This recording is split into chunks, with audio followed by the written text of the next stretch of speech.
I don't like the holidays. For one reason only, my grandmother. I don't know what it is. She just seems off even though she is nice and all.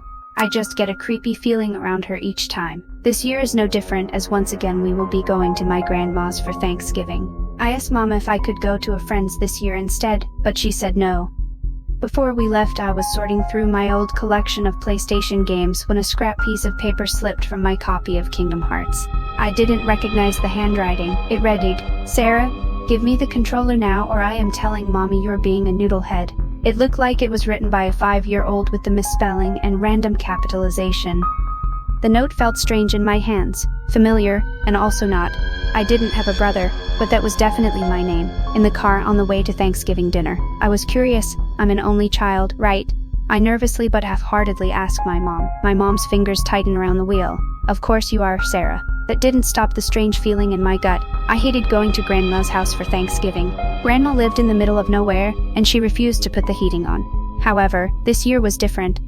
I wasn't suffocated in hugs or offered candy when I stepped inside and took off my jacket. Grandma greeted my parents, but ignored me. When I asked what was going on, Mom and Dad didn't even look at me, setting the table and exchanging gifts in front of a roaring fire. I waved my arms in front of them, and caught Mom flinching several times, but her eyes never found me, always drifting past. At dinner, I'd had enough. I knocked over a glass on purpose when my plate stayed empty, Mom refusing to acknowledge my existence. When they were eating, I stood up. "What's going on?" I demanded.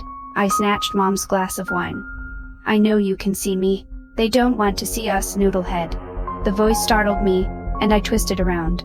The chair next to me was suddenly occupied. A boy my age hiding behind dark brown curls. Something acidic crept up my throat.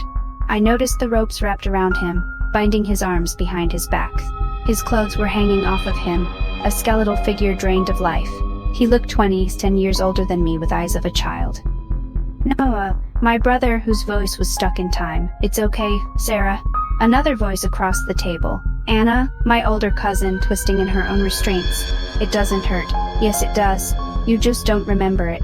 Alex, my sister. I could feel myself moving back, a cry clawing in my throat.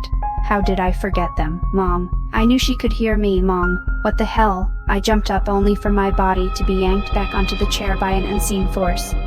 I could sense them entwining around me, an earthly rope pinning me to the seat, ghostly tendrils suffocating my screams and tearing the flesh from my bones. There was something eating me from the inside, gnawing through my mind. "Mommy." Mom raised her glass, speaking over my screams. "Happy Thanksgiving." She spoke through a sob, her gaze finding the end of the table, the shadowy figure I called my grandma.